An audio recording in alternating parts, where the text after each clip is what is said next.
Hello, everybody. I'm Candid Stanisci of CFL Talk. Welcome to the Spanglish World Network on Zingo TV, channel 250. Please remember to download the Zingo TV app at the respective app stores for iOS and Android devices.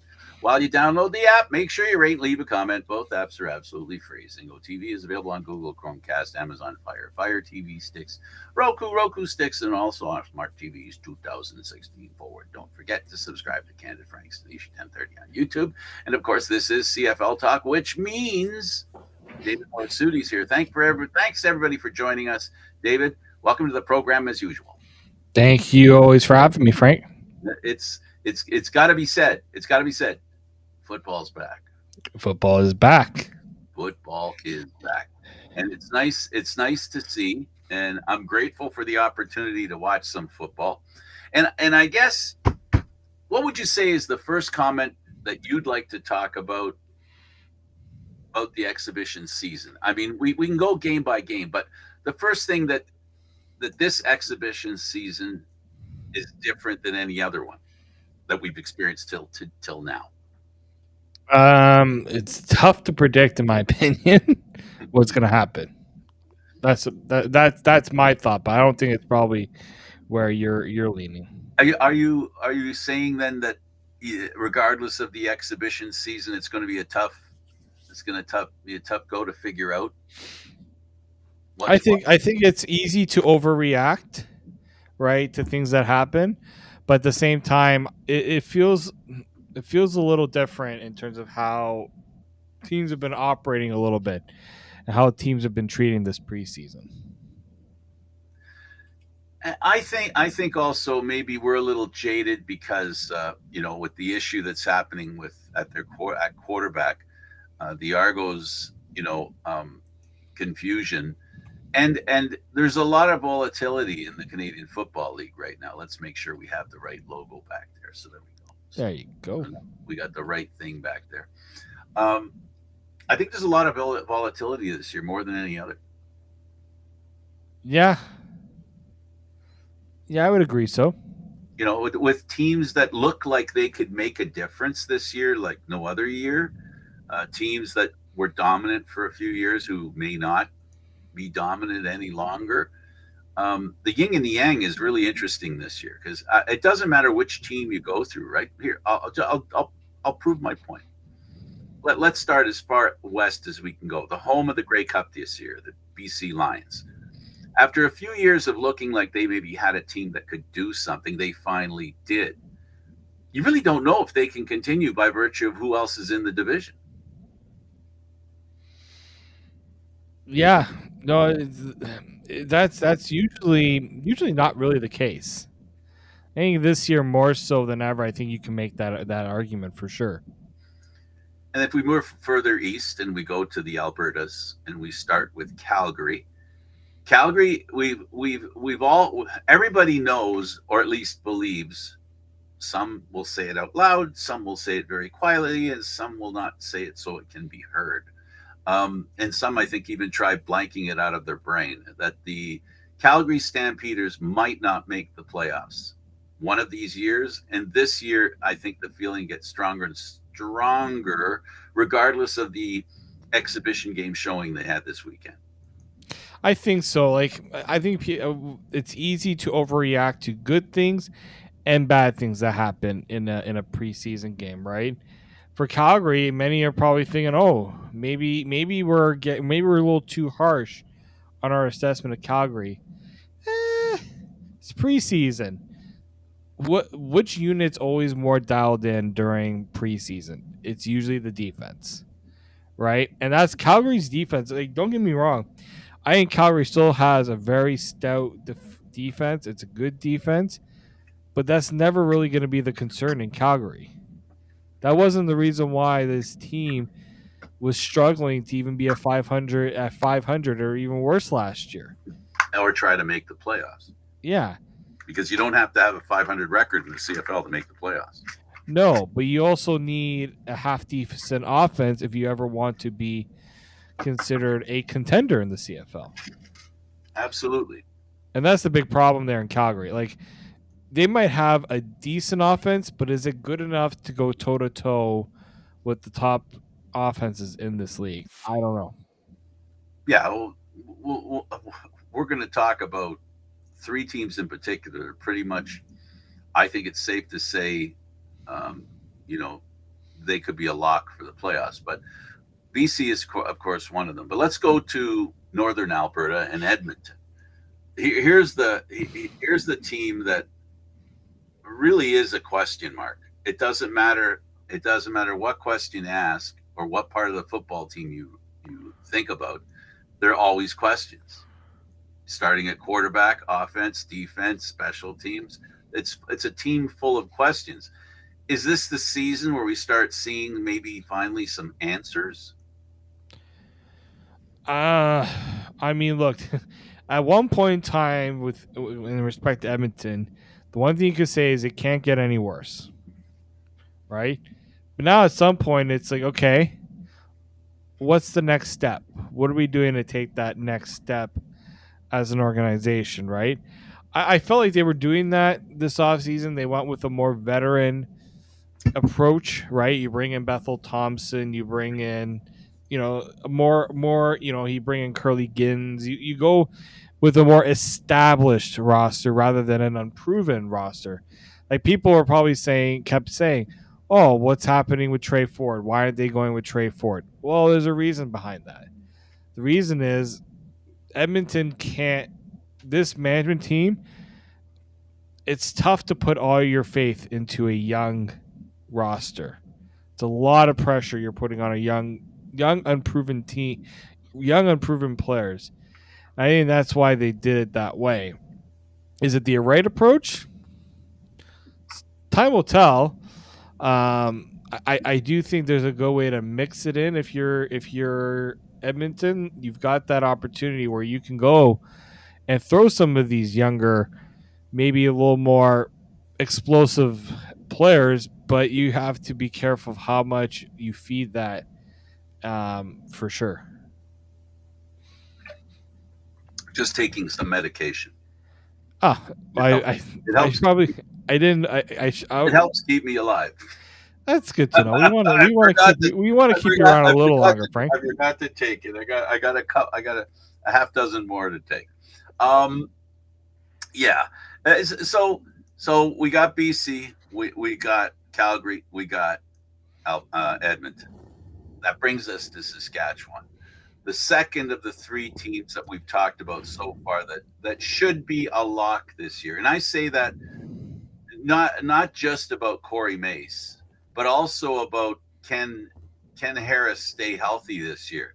Will his bad luck continue? I suspect this might be a good year for him, and he might be able to stay healthy this year. And if he does, David, that alone, never mind that if this team had him last year, they would have had a better finish to their season. They would have been pushing for a. I mean, the playoffs would have been. I don't know if I would do never want to say a lock. A strong chance that they're the ones in the playoffs and not Calgary, right? Right. I do think that. I agree. Um, I think Saskatchewan. We've always said they've got good bones. It's just the horses, right? Who's leading that? Who's leading the charge? And that to me is always the big question when it comes to Saskatchewan, right? Quarterback. How long Yeah. have they how long have they been waiting for a quarterback? They move off from Cody Fajardo, and he proves everybody wrong and goes out and wins a Grey Cup when most likely everybody thought he wasn't the guy after what happened in Saskatchewan. Now they're trying to do it with Trevor Harris, who hasn't done like that's been his label too. Good, but not good enough to win the big game. So that's I think Saskatchewan's really going to be. I don't want to use a direct comparison, but they might be the next Alouettes. I totally agree with you. If things play out in a predictable way, there aren't any surprises. And by predictable, good fortune has to be a part of that predictability, right? There has to be some good fortune, good health, the right players not being injured, as discussed, and they could very well be the surprise of the season. They could be the Montreal Alouettes of next year, and that would mean what we're saying is they could win the Grey Cup, all things being equal on behalf of them. What I will say as well is this: is that last year the Owls said, you know what, we're going to trade Harris, and we're going to trade him to Saskatchewan.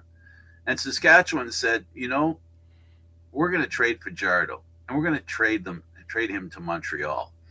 Both those teams have had both those quarterbacks for a little while, and those quarterbacks for a little while, and both of them, quite frankly, felt that the team just wasn't taking the next step, and they decided to do something what I say is drastic, because drasticness in the Canadian Football League, if you're trading a quarterback that's your starter, the odds of getting a guy that'll be better than that guy in the CFL by sheer odds and numbers is not a long shot, but you're taking a chance, right?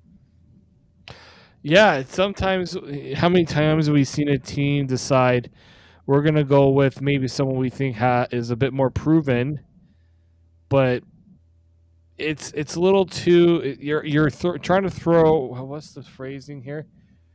Throw anything at the wall and see what sticks, right? Throwing spaghetti at the wall. Yeah, throwing spaghetti at the wall and see if it sticks. A very good little tool if you want to know if pasta's cooked. Yeah, By the way, exactly. I don't know if you eat it after it hits the wall, but okay. yeah, just throw it back in the water, let it boil. There you go. That's what no one said to me.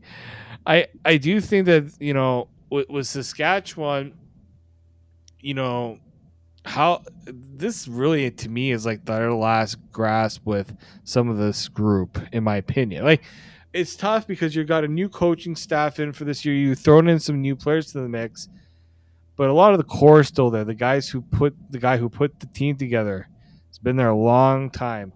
How long can they remain patient? Well, that's the question, but one has to admit that they bought themselves them.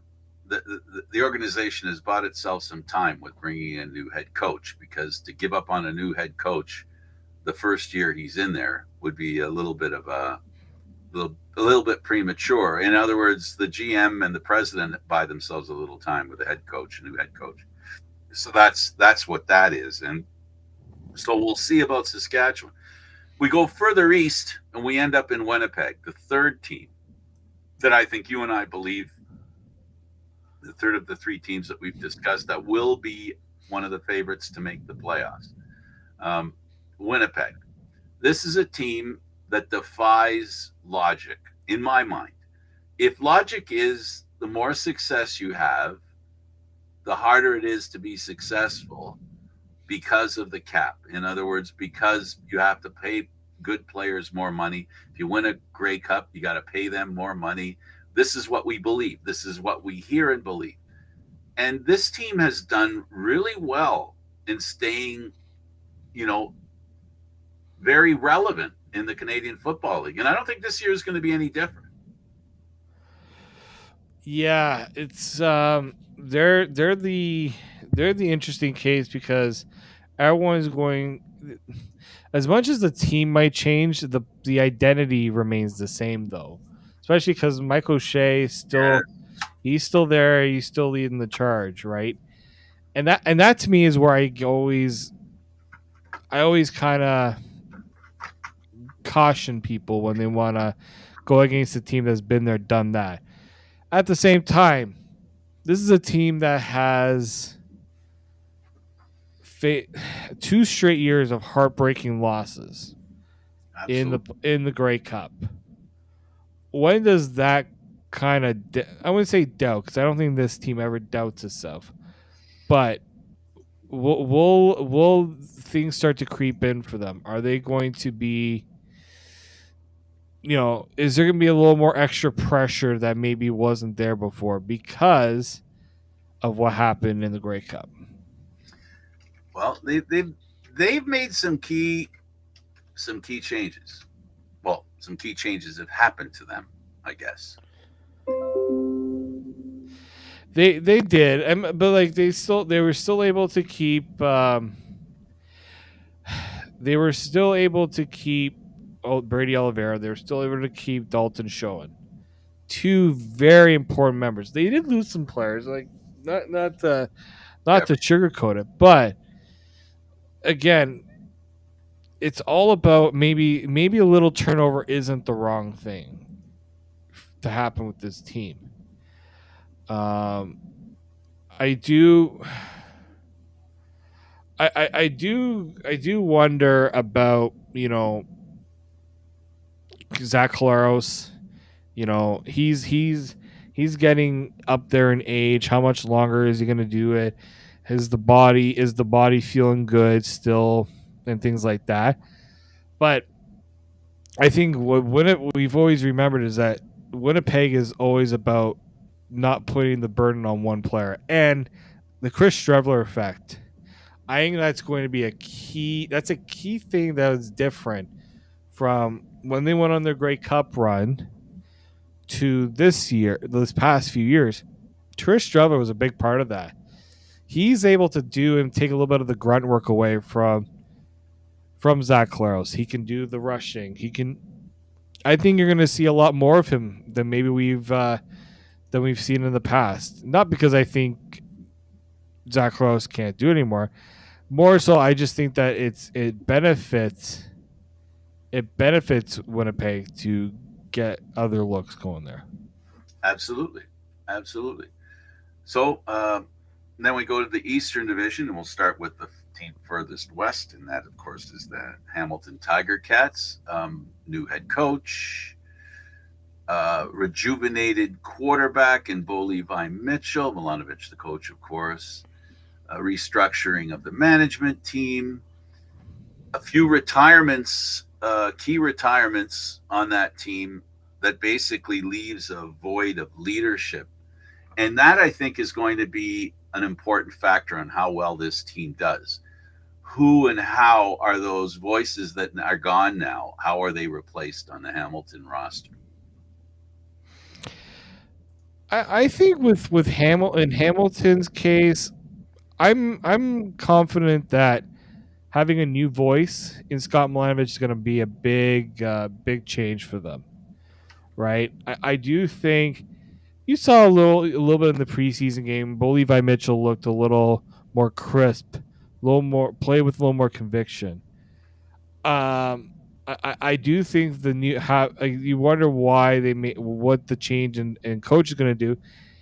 It's just it sends a different message of who is of what the standard is and how things get done. I think Scott Milanovic, we've seen it. He's a pretty good coach, right? Especially on the offensive side, He, right? he's been involved in a couple of Grey Cups. He's You been know around that. the block. He knows what he's doing. I do think that Hamilton's a team that I think will. I mean, obviously, I do think they'll be better than last year. Defensively, they went and they poached a lot of guys from Toronto. So that was a defense that did really well last year. It's always about who's going to step up on offense other than Tim White. Is it going to be the Tim White show, or is it going to be somebody else kind of leading the charge? Well, one thing's for sure. If Bo Levi's healthy and they have a running game, and they're going to need that running game. They've had it on and off in the past few years. We'll see who they decide to run out there as their starting running back. But I think that's going to be a key factor as well. But again, I go back to defense, and they have new leadership there. I'm going to be very interested in how that plays out, and how the team gels. I think is going to be really important because there's going to be a lot of change.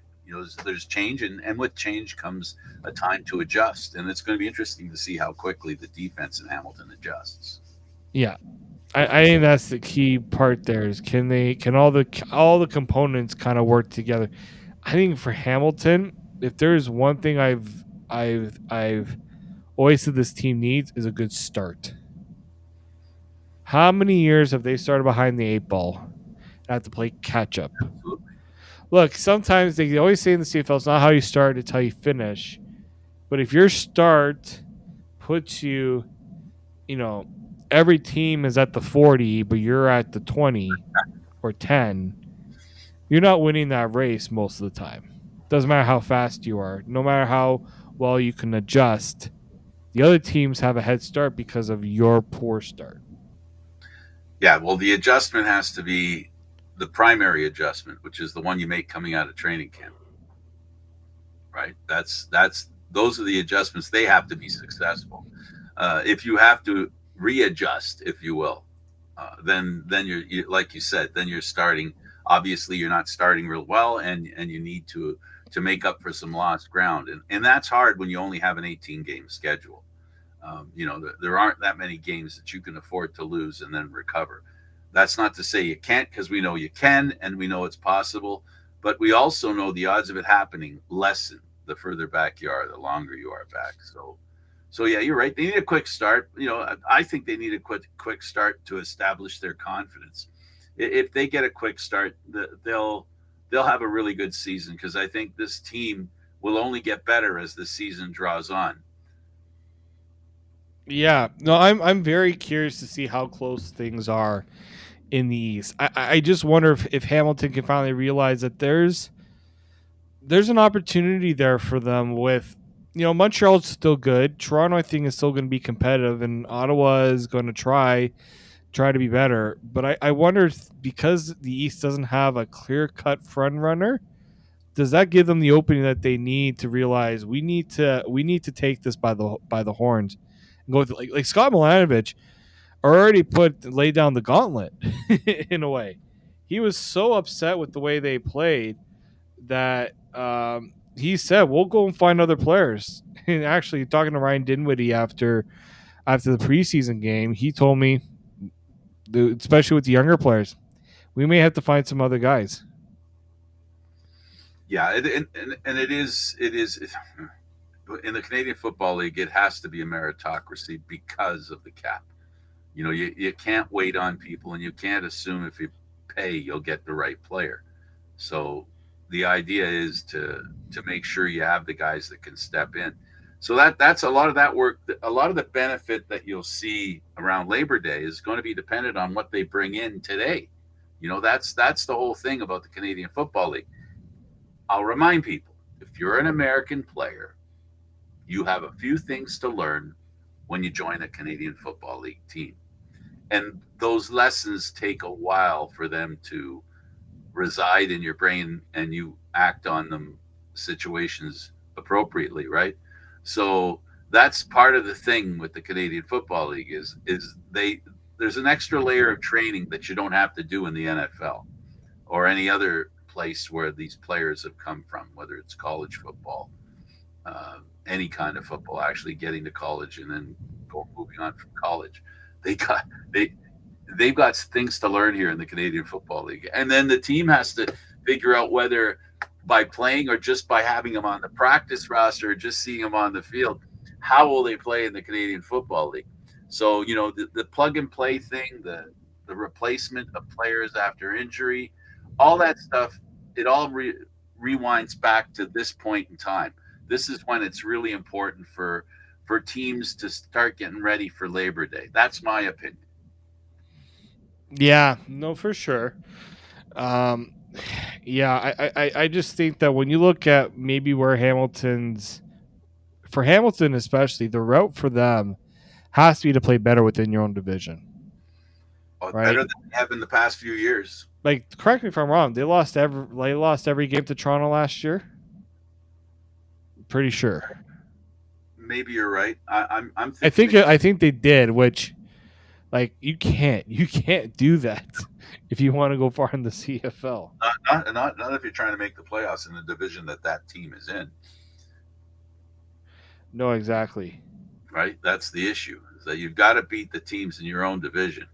If you do that, if you really are successful against the Eastern Division and you're in the Eastern Division, that's a pretty good chance that you'll make the playoffs. There's a pretty good chance if you can at least beat the teams in your division. Is that possible for Hamilton? Absolutely. Do I like their chances? Yeah, they're a team that's in the situation where you have a new king of the mountain, of course Montreal, and the previous king of the mountain, Toronto. That right now, whether it's a kind thing to say, a correct thing to say. The Argos are they're a little discombobulated. They're you know they're teetering a little bit right now. They've got to find themselves, and by find themselves I mean a quarterback, right? They've got to do that.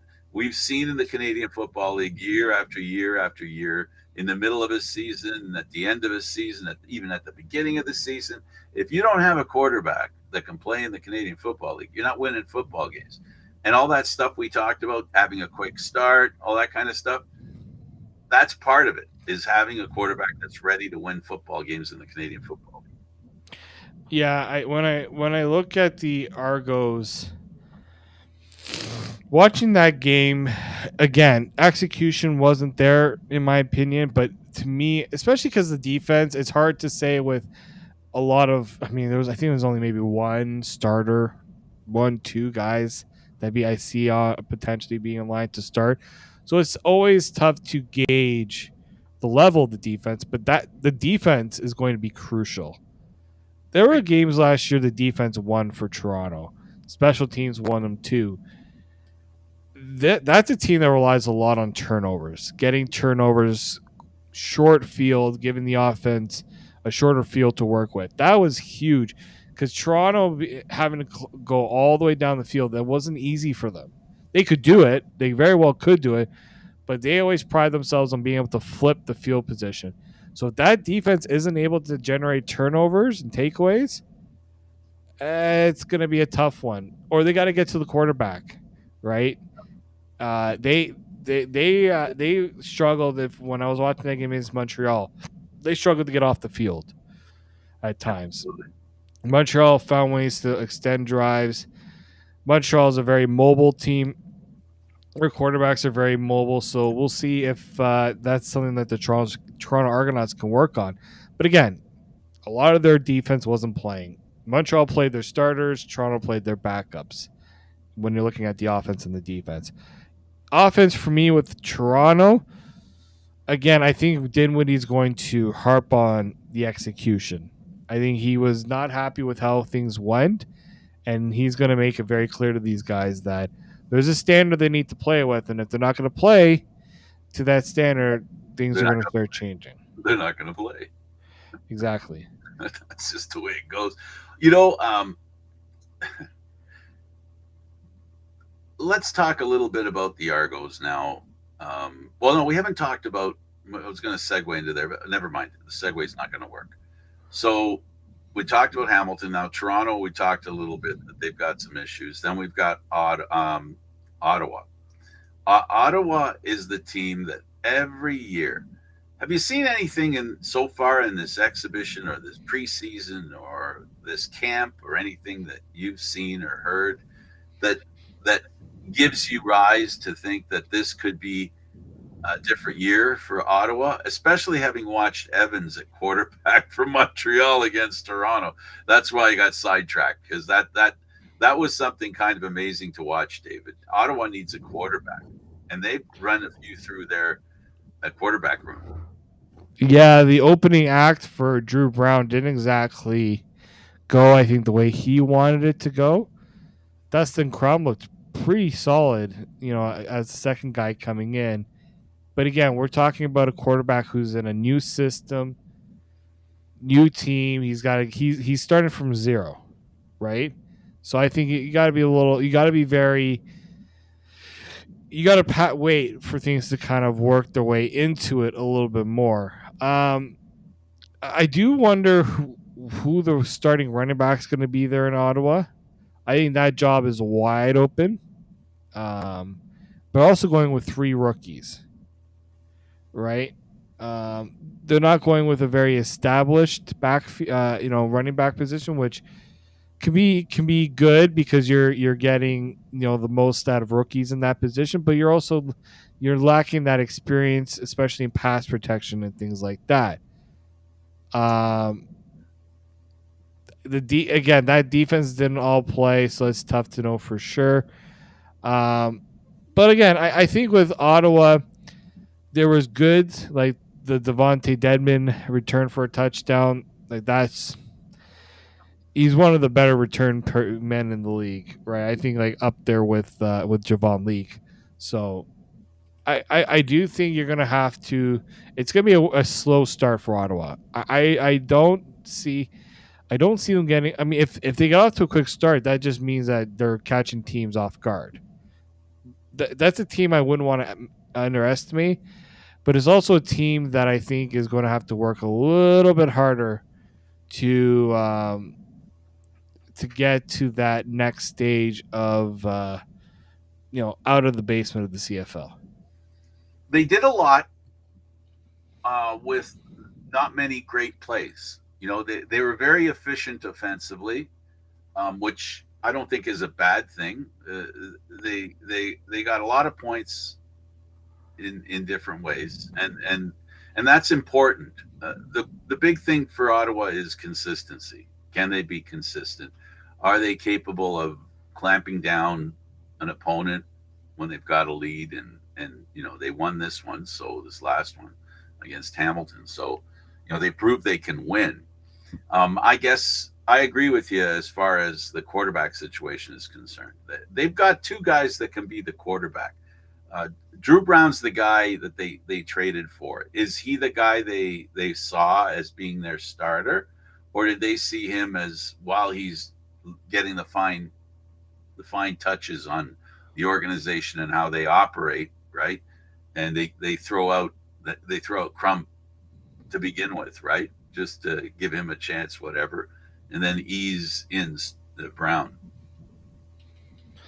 Yeah, I do think it'll be interesting because you don't want to mess with that confidence of a player like Drew Brown, but you also got to be mindful of the fact that you don't. It's tough to be patient when you've been in the position Otto's been for all these years, right? Where's the balance in that? I don't know. Personally, I think you got to be very careful on how much you throw at a young quarterback, but also there's got to be expectations because he was a hot topic, right? In terms of where was he going to go, who was going to make the move to go and get him, and now Ottawa's that's a pretty big gamble that they took. Even though he's a good player, there's going to be some work there to I think for him to prove himself. Absolutely, and I gotta say, Ottawa is one of those teams that that I pull for, in the sense that you hope that they can do something. I unfortunately have this problem. I really love the fans all across the Canadian Football League, and I always ask myself, with each team, the first question I ask myself is, how would I feel if I was a fan in that market? And I know that if I was a fan in the Ottawa market, my patience would be at this point tested. You know, in Mhm. fairness to the organization, they had a lot of success very quickly. So the patience of the fans, it's understandable that they might be a little impatient, because in their minds they'd have every right to think that this Canadian Football League thing isn't that complicated. You can win in your first year, so why can't you win in your 10th, 11th, 12th year? So they have a right to consider that. Once the quarterbacking works out and their head coach gets a little more experience, because that's a necessity as well. Yeah, no, I do, but I think Ottawa, their defense is going to have to give that quarterback a chance, right? Don't be putting your quarterback in a position where he has to come down from an early 7 or 14 nothing deficit. Put him in a position to succeed as well, right? I think that's where teams can really help a young quarterback, is putting them in the best position to succeed, and I think that's been a tough go for Ottawa the last little bit, because it's not just the quarterback that's been the problem. It has been all around the organization. Well, let's also, when it comes to the quarterbacks, I don't know how many games Ottawa's been through where their quarterback hasn't thrown, or a quarterback in a game hasn't thrown an interception. This game had that. That's something that's very important. and they didn't throw an interception against a pretty good defensive team, I might add. And that to me is an important factor as well. Playing mistake-free football and or protecting the football is a key requirement in my mind. You know, I always talk about year after year. I always talk about the TD to interception ratio. You gotta stop with the interceptions because that's the most important thing a quarterback can contribute to the defense. I know it sounds silly, but that's the biggest contribution they can make to the defense. Because if the quarterback isn't throwing interceptions, that means the field position is more or less more conducive to a better defense. In other words, if you're kicking the ball to the other team as opposed to fumbling it or throwing an interception, you're pretty sure position is going to be a little worse when your team kicks the ball to the opposite. Oh, for sure. I do think that when you look at what has been the issue in Toronto, I'm sorry, in Ottawa, is a team that's been there's been a lot of instability like within the organization itself, right? You know, they put in a new manager. He had to kind of oversee how things were going. You know, they when you have like when you have to constantly change coaches, change systems, it puts the players in such a tough position. But I think eventually, with time, they get it. Eventually, it all starts to kind of work together. But yeah, I do think when you look at Ottawa, if you're a fan, you're just like, just give us some hope that something is going to change. Absolutely. And finally, the Grey Cup champions. They look pretty good against Toronto, but I got to say this, and this isn't because we covered Toronto that I'm saying this. Every exhibition game, the home team stacks their team, and the visiting team brings out all their rookies and the guys they're not sure about. Mm-hmm. Sorry, say it again. Like, oh yeah, so like They Montreal. care more about the results when they're at home. They make a conscious decision. Yeah, like look, team at home. They looked impressive. Guys were making plays, especially on offense. The quarterbacks look good, considering it's preseason. But there's mistakes. There are always going to be mistakes. I do think that they're a team that you're going to see a lot of what went well last year, right? You know, they're going to find ways to move themselves down the field. They're going to find ways to extend drives with their legs. They're going to find ways to go. They're going to go for big plays. Jason Moss is not a conservative coach at all. You're going to have to capitalize a little bit on the aggressiveness, especially on their defense. Their defense was so aggressive against Toronto. Their defensive line. If you're a team in the East, or if you're a team going up against Montreal, your offensive line better be ready for that defensive line. It's aggressive. If they don't get to the quarterback, they're going to get their hands up to try to, make it a tough throw out of the pocket. Especially if the quarterback stays in the pocket, he's going to have to go around with some hands to for that. So I think that there's a lot of good things, but you have to take with a little grain of salt that other teams are not going to send their best players on the road games in the preseason as well. Absolutely. So what we do know is that the Argo quarterbacks did okay in this game. They weren't terrible. There was a fumble, and Cameron Dukes also threw an interception. But the Brian Scott fumble, David, oh my goodness, in the shadows of the opposition goalpost. Yeah. It's the goalpost. How many nightmares, whether you're a kicker, whether you're a quarterback, that goal, especially Montreal's goalpost, I don't know what it is about Montreal. It's always so weird. That end zone's unlike others I've seen in the CFL because of the way it's oriented. the end zone is curved on the sides. I think that's what you're referring to. It's a different kind of way to Mm-hmm. play. Yeah.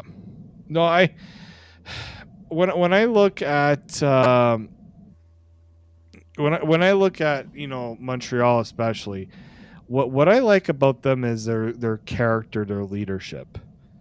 They seem to be easy. Like I was watching them on the sidelines. Yeah, it's preseason, so they can be a little relaxed. But that's a team that just feels good about where they are. Confident. They're confident, but not in a cocky way. Not yet, at least. Maybe they'll get a little cocky during the year. But that's a team that's confident. I think that's just a good culture that they've kind of grown there with Jason Moss, Cody Fajardo. They all seem to kind of follow their lead. And Caleb Evans looked really good. Yeah. Hmm. No, I've I've always liked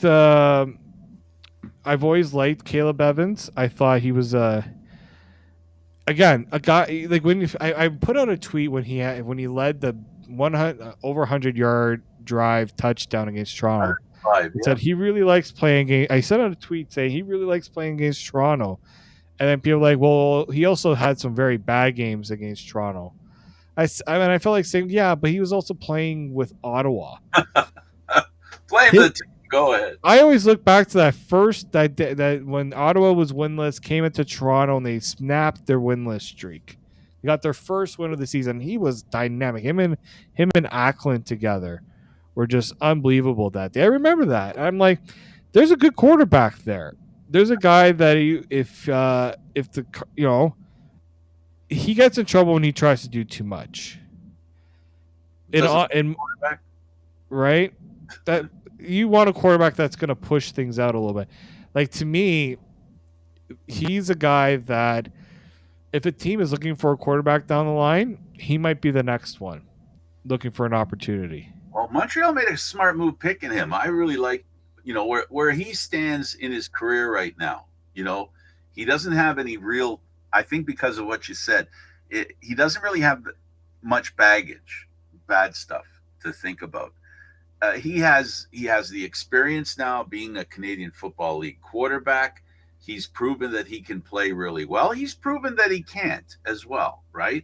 But now he's got a fresh situation. And if you're a young quarterback, David, how unhappy are you to play on the defending Grey Cup champions?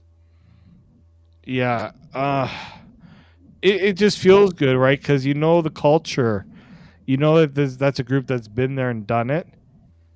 You win a championship, everyone wants to go and have a little bit of that taste of that success, right? The question is how long is the honeymoon phase? At what point do you start forgetting about what you did last year? I think this team will be one of those where they'll reset very easily, but you have to be um, cautious on leaning too much on what happened last year. I think every team will realize that, but we'll see how the mindset is. Well, they won't go in as the underdog going into the season. They're not going to sneak up on anybody. If they're, their smash mouth style is something that sat with them very well. It really did stand them in good stead. It worked for them. But now it's not a question of being surprised. Now I think last year they went through the season looking good. They were fairly good, yeah, yeah. And then they got really good when they brought in their two new players, as you recall us talking about many times. And then they kept playing better and better and better. So now this year, when a team meets Montreal, they're going to be a little more prepared. I think it's going to be a little more interesting for Montreal, and it's going to be tougher too because they've got that giant target that's on their back that every Grey Cup champ has. That's defending a championship that they're going to have to deal with. It's going to be interesting to see how they do it, how they deal with it. But they've got the men. They've got the men on the team. They've got the men in the office. They got a great head coach. They've got everything it takes to continue. No, I do think they have what it takes to at least. I just wonder if what they did last year was sustainable, just because like, even against Toronto, Toronto lost that game because the quarterback couldn't stop turning the ball over to the other team, right? Wasn't himself. Didn't play the way he Yeah. they I all. looked at Toronto, like Toronto sacked Cody Fajardo so many times. Like Fajardo really couldn't do much in that game. I even look back to the Grey Cup. We were prepared to call that a Winnipeg win until that last drive that they engineered, right? I want to see what they do when teams know what to expect. And Yeah, that's going to be the key. yes, and the other thing is in regards to the surprise factor and to see how they can do coming in with knowing that they're expected to play well. That's a bit of a that's a bit of a fly in the ointment sometimes, right? When you're expected to play really well, and as soon as you don't meet the standards, sometimes bad things can happen.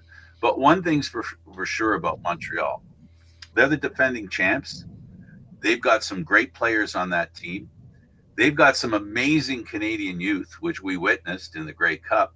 So, I like their chances. And since they're the champs, they're the ones that all the other Eastern teams have to beat. They're going to have to beat Montreal. If you want to finish first in the Eastern Division of the Canadian Football League, meet the Montreal Alouettes. Yeah. I mean, it just goes to show that, you know, it takes that internal belief, right? The internal confidence to get to where you need to go. And look, I think, again, looking back at that preseason game, um, capitalizing on mistakes, like that's what good teams do.